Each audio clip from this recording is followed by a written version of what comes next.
Well, welcome to the patient care volunteer training validations. My name is Kathy Kloss. I'm the clinical staff educator here at Center for Hospice Care. So the first skill we're going to talk about, which is one of the most important skills, is hand washing. Prior to any patient contact and after the patient contact, you want to do proper hand washing, either with instant hand sanitizer if your hands are not visibly soiled.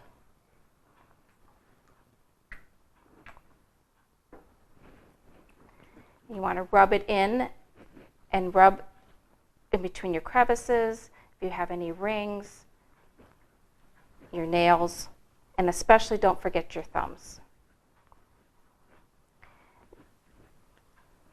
Now, when you are using soap and water, you're going to use the same type of principle. You want to wash for 20 seconds at least, and definitely the rubbing motion is what you were looking for. So the next step when you're going to provide any personal type of care to a patient is utilizing gloves. So these are non-sterile gloves. Anytime you're using these, when you're putting them on, you want to make sure, though, that there are no defects, that if it gets ripped, you would replace it.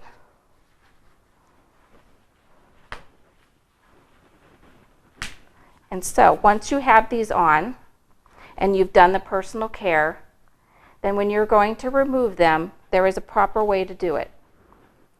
You want to make sure that you are containing any of the inside of your gloves. And then you can throw these away.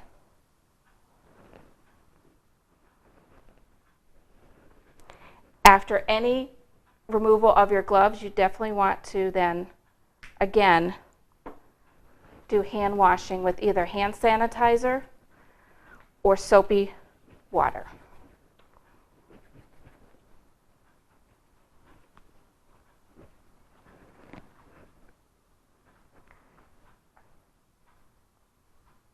All right, our next step will be positioning a patient in the bed. So anytime your patients are laying in bed for long periods of time, they have pressure points that we need to be aware of and that we can support in order to prevent any skin breakdown, any sores to develop, and also main goal is for comfort.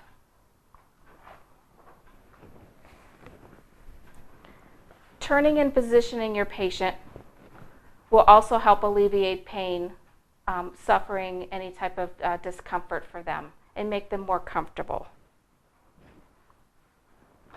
When you're positioning a patient, you want to make sure that you have everything ready, like pillows, any type of turning devices. If the patient can help you and utilize their arms, then you can have them do that. Otherwise, you're going to want to bring them to the edge of the bed. Either you can do it physically like this, or if you have a draw sheet, you can pull them over to the edge of the bed closest to you. When you're turning the patient, you want to make sure that their head is properly aligned. And when you place a pillow, you want to make sure that you place it in the proper position so that they can have some relief off of their bottom and off of their back. And then you always want to make sure to ask them if this position feels comfortable. Another pressure point to realize is between the knees. So placing a pillow between the knees can also help alleviate pressure, helps prevent skin breakdown.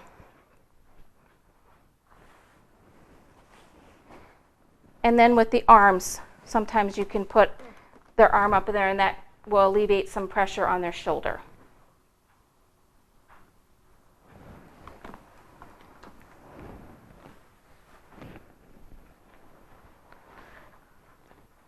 Next, we're going to demonstrate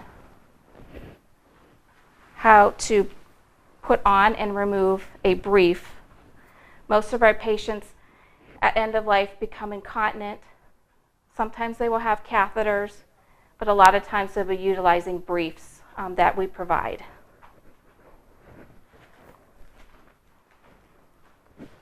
You would put gloves on. You would make sure you would have any cleaning supplies ready and available so that you are not having them roll on their side for any long period of time and causing any discomfort. You want to make sure that the tabs are at the top and that you also have the properly sized brief. So again, we'll go back to the turning.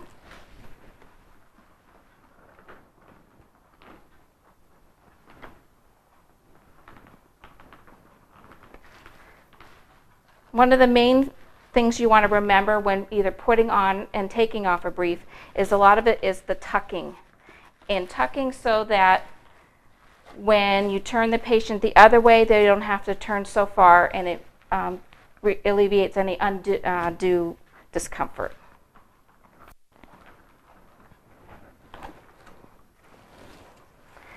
You want to also make sure that the brief will cover them enough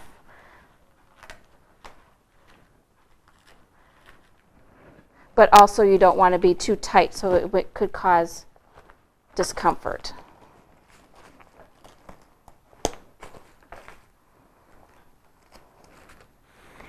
Always provide privacy when you're doing any of these skills with your patients, and also making sure that they are warm enough. When removing a brief, it's going to be the same principle as far as getting them turned on their side. You also want to make sure that you undo the tabs beforehand.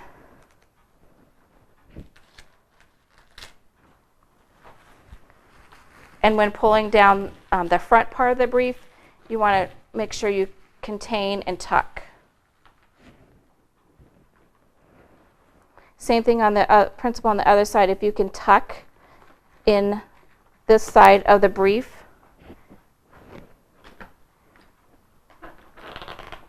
it will make it a lot easier to remove. And you want to, as best as you can, contain the brief and then throw it away.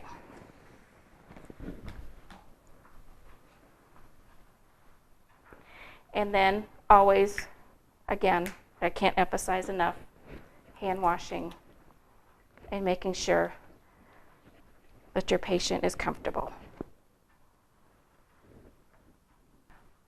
Another important part of positioning your patient so that we can relieve some pressure points is relieving the pressure point on the heels.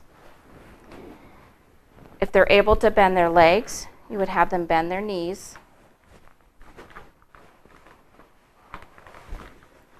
Put the pillow underneath there, and then use the other pillow to what we call float the heels. You do not want the heels on the pillow themselves because they actually will cause pressure. Next, I'm going to demonstrate how to position your patient to the edge of the bed. This could be for them to either sit up and dangle. It could also be in preparation for transfer them to either a bedside commode, wheelchair, or a chair, or if they're going to use their walker. First of all, you want to make sure that the height of the bed is proper so that when they do sit up, their feet can touch the ground. If they're in a hospital bed, you can raise the head of the bed up a little bit.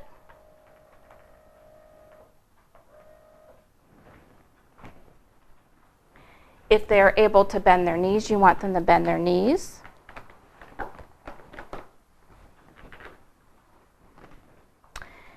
And you also want to tell them what you're going to do. So, sir, we're going to get you sitting on the edge of the bed. First, I'm going to put my arms underneath your shoulders. and under your knees. And then as far as where you're going to be, you want to make sure you have a wide stance like a sumo wrestler to help protect your back, but also give you some stability. And you should be able to do this in one easy motion.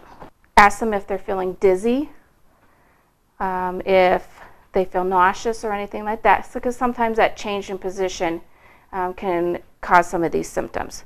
And let them sit there, take some deep breaths, and make sure they feel strong enough. You might have to support them sitting up for a little bit until they get their strength. Next, we're going to demonstrate how to assist the patient out of bed onto a bedside commode.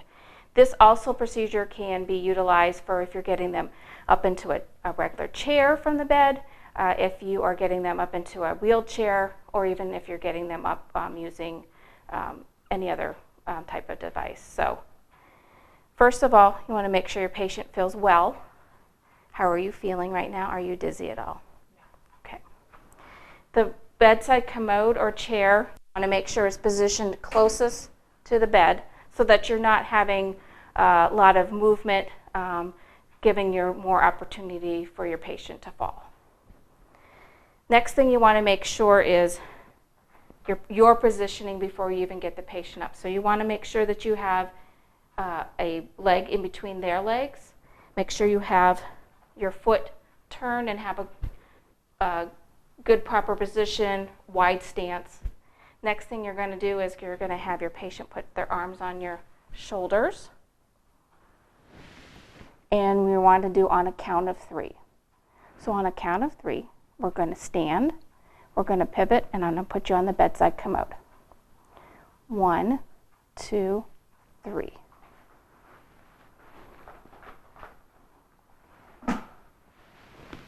At this point, if they're able to be alone, you can give them some privacy.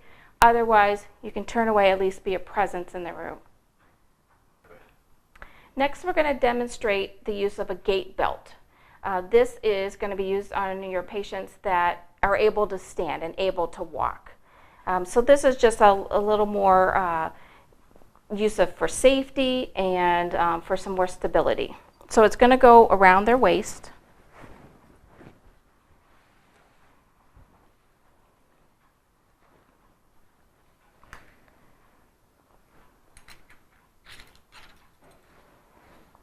And then you want to make sure that it is snug, but not too tight.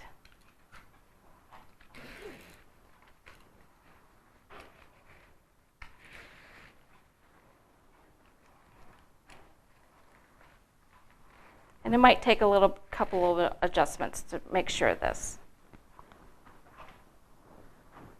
And I also wouldn't recommend to tuck it in there because that's something else that could get caught on something and pull on the belt. So when you are going to be walking with your patient, this is a way of you would put your hand behind and hold on, and then from the front. And again, this is just to be for a guidance to help them if they are starting to get weak and they're going to fall. You're just going to let them fall. You're not going to try and hold them up with this gait belt. That's not what the use of this is. So we're going to walk.